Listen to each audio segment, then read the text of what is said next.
10 लाख रुपए तक का सीड फंड, 15 लाख रुपए तक का एडिशनल फंड और 20 लाख रुपए तक का ग्रांट, ये सब आपको मिल सकता है अपने नए स्टार्टअप आइडिया के लिए। और ये बेनिफिट्स आपको दे रही है गवर्नमेंट ऑफ बिहार अपनी पॉलिसी स्टार्टअप पॉलिसी बिहार के तहत। तो अगर आपको अपने नए स्टार्टअप आइडिया के लिए गवर्नमेंट से फंडिंग चाहिए तो इस वीडियो को अंत तक जरूर देखना, क्योंकि इस वीडियो में मैं डिस्कस करने वाला हूँ स्टार्टअप क्या होता है, बिहार स्टार्टअप पॉलिसी क्या है, इसमें कौन कौन से बेनिफिट्स आपको मिलते हैं, इन बेनिफिट्स को आप कैसे अवेल कर सकते हो और इस पॉलिसी की गाइडलाइंस के हिसाब से आप अपने स्टार्टअप आइडिया को कैसे डेवलप कर सकते हो। साथ ही मैं दूंगा आपको कुछ एग्जांपल्स सक्सेसफुल स्टार्टअप्स के जिन्होंने इस पॉलिसी का लाभ उठाया है और एक प्रॉफिटेबल बिजनेस बनाया है। तो बिना देरी किए आओ शुरू करते हैं।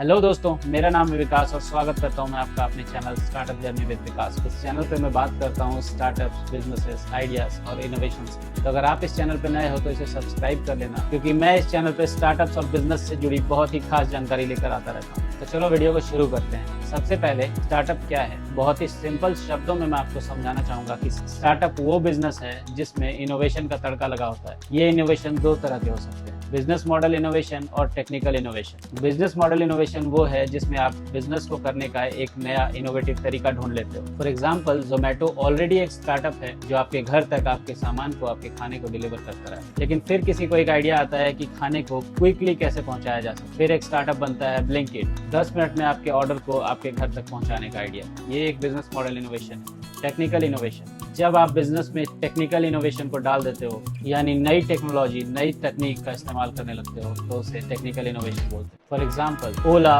उबर, जोमेटो, ये आपको देखने में सिंपल लगते होंगे, लेकिन इनके काम करने के पीछे एक बहुत बड़ा एल्गोरिदम छिपा है जो इनके काम को बहुत ही सिंपल बनाता है, इनके ऑपरेशंस को बहुत सिंपल बनाता है। आई होप कि आप समझ चुके होंगे कि स्टार्टअप्स वो एंटिटीज हैं जिनमें थोड़ा इनोवेशन होता है, चाहे वो बिजनेस मॉडल का हो या वो टेक्निकल हो। इसमें ग्रोथ के चांसेस बहुत ज्यादा होते हैं और इसे आसानी से स्केल किया जा सकता है, यानी इसे आसानी से मल्टीपल लोकेशन तक पहुंचाया जा सकता है। मोस्ट ऑफ द केसेस में इंटरनेट का यूज बहुत हद तक होता है। अब बिहार स्टार्टअप पॉलिसी की बात करते हैं। बिहार स्टार्टअप पॉलिसी एक ऐसी पॉलिसी है जिसके अंदर बिहार सरकार ने 500 करोड़ की राशि को अलोकेट किया है स्टार्टअप्स को तैयार करने के लिए। आपके पास एक नया स्टार्टअप आइडिया है, आप उसे लेकर उद्योग विभाग बिहार सरकार के पास जा सकते हो और अपने स्टार्टअप के लिए फंड्स ले सकते हो। इस पॉलिसी में आपको 10 लाख रुपए तक का सीड फंड मिलता है, तो इंटरेस्ट फ्री होता है। इसके लिए आपको कोई भी EMI, कोई भी इंटरेस्ट नहीं पे करना होता है। ये 10 साल तक के लिए इंटरेस्ट फ्री होता है और 10 साल के बाद आपको उतनी ही राशि बिहार सरकार को लौटानी। इसके अलावा अगर आप इस 10 लाख रुपए की राशि को सही इस्तेमाल करके अपने बिजनेस का कुछ अच्छा टर्नओवर बना लेते हो, जो कि है 20 लाख रुपए, यानी आप अपने बिजनेस का 20 लाख रुपए का सालाना टर्नओवर बना लेते हो, कुछ 8 से 10 लोग आपके स्टार्टअप में काम कर रहे होते हैं, तो इन फैक्ट्स के बेस पे आप अपने स्टार्टअप के लिए एक टॉप अप फंड भी ले सकते हो जो है 15 लाख रुपए। और इसके अलावा कुछ स्पेशल केसेस में बिहार सरकार आपको 20 लाख रुपए तक का ग्रांट भी देती है। तो ये हो गए बेनिफिट्स। अब इसकी एलिजिबिलिटी क्या है? देखो, बिहार सरकार आपको ये साफ साफ बताना चाहती है कि आपका बिजनेस ट्रेडिशनल बिजनेस से हटके होना चाहिए।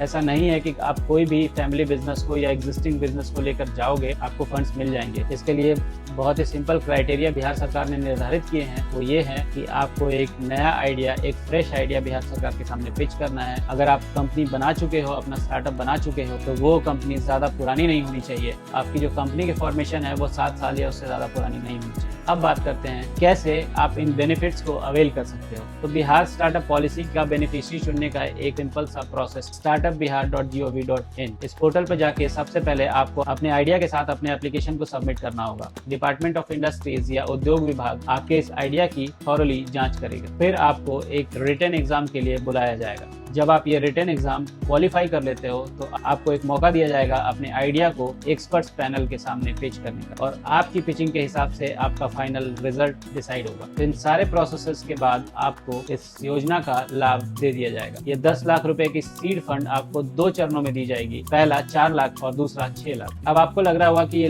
प्रोसेस बहुत ही लेंदी है, तो यहाँ पे मैं आपको क्लियर करना चाहता हूँ कि जिस दिन से आप इस एप्लीकेशन को फिलअप करते हैं उसके 45 डेज के अंदर आपका रिजल्ट आपके सामने होगा। और अगर आप कोई एक्सेस टाइम नहीं लेते हैं अपने कंपनी के फॉर्मेशन में, तो संभव है कि फर्स्ट ट्रांच यानी 4 लाख रुपए की राशि 45 दिन के अंदर अंदर आपके अकाउंट में। इस पॉलिसी की एक खास बात यह है कि आपकी क्रेडिट हिस्ट्री, सिबिल स्कोर या कोई भी इस प्रकार का रिकॉर्ड बिहार सरकार नहीं चेक करती है। और ये जरूरी नहीं है कि आप अपने आइडिया पे ऑलरेडी काम कर रहे हो, अपनी कंपनी बना चुके हो, अपना स्टार्टअप बना चुके हो। आप केवल आइडिया के बेस पे भी इस योजना का लाभ उठा सकते हो। कैसे? इस योजना की गाइडलाइंस के हिसाब से आप अपने स्टार्टअप आइडिया को ड्राफ्ट कर सकते हो। देखो, जैसा कि मैं पहले भी इस वीडियो में बता चुका हूँ, आपको अपने बिजनेस मॉडल में, अपने आइडिया में एक इनोवेशन का टच देना होगा। कुछ ऐसा जो अपनी इंडस्ट्री में एक नया स्टेप हो और बहुत ज्यादा देखा सुना न गया हो। यानी आपका पूरा आइडिया इनोवेशन के इर्द गिर्द घूमना चाहिए। इस पॉलिसी में लगभग 50 स्टार्टअप हर महीने लाभान्वित किए जाते हैं, लेकिन फॉर्म भरने वालों की संख्या कहीं ज्यादा अधिक होती है।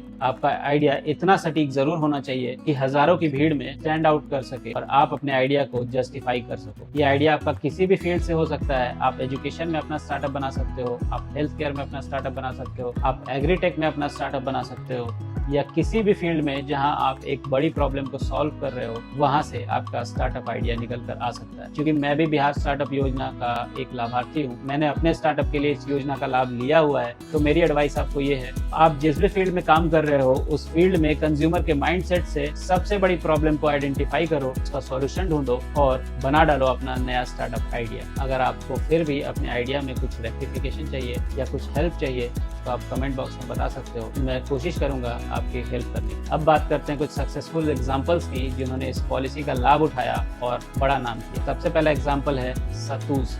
ये बिहार का एक होम ग्रोन स्टार्टअप है जो अपने यूनिक प्रोडक्ट सत्तू को प्रमोट करता है अपने ब्रांड नेम सत्तू से। शार्क टैंक इंडिया में भी जा चुके हैं और बिहार स्टार्टअप पॉलिसी के एक्टिव बेनिफिशियरी। दूसरा एग्जांपल मैं दूंगा रोडवेज का। इनके अनुसार लॉन्ग डिस्टेंस टैक्सी इंडस्ट्री में लोगों को ये प्रॉब्लम हो रही थी कि लोगों को दोनों साइड का किराया पे करना पड़ता, तो उसका इन्होंने एक सॉल्यूशन निकाला कि ये वन वे टैक्सी लोगों को प्रोवाइड कराते हैं और वन वे का ही किराया चार्ज करते हैं। टैक्सी ऑपरेटर्स को रिटर्निंग रूट के पैसेंजर्स प्रोवाइड कराते हैं और इस तरह ये अपने इकोसिस्टम में सबके लिए विन विन सिचुएशन क्रिएट करते हैं। ये शार्क टैंक में भी गए थे और इनको वहां से फंडिंग भी मिली है। इस एपिसोड का लिंक मैं आपको डिस्क्रिप्शन में दे दूंगा, आप जाकर ये सारे वीडियोस देख सकते हैं। और भी बहुत सारे स्टार्टअप्स हैं जो काफी अच्छा कर रहे हैं। अगर मैं ज्यादा एग्जांपल्स दूंगा वीडियो काफी लंबी हो जाएगी। तो उम्मीद करता हूँ कि आपको अपना नया स्टार्टअप बनाने में इस वीडियो से काफी हेल्प मिलेगी। अगर आपको फिर भी कहीं भी कोई भी दिक्कत आती है, अगर आपको लगता है कि मेरे आइडियाज में आपके किसी भी काम आ सकता हूँ, तो feel free to comment in the comment box और मैं अपना कॉन्टैक्ट डिटेल्स भी इस वीडियो के अंत में दे दूंगा।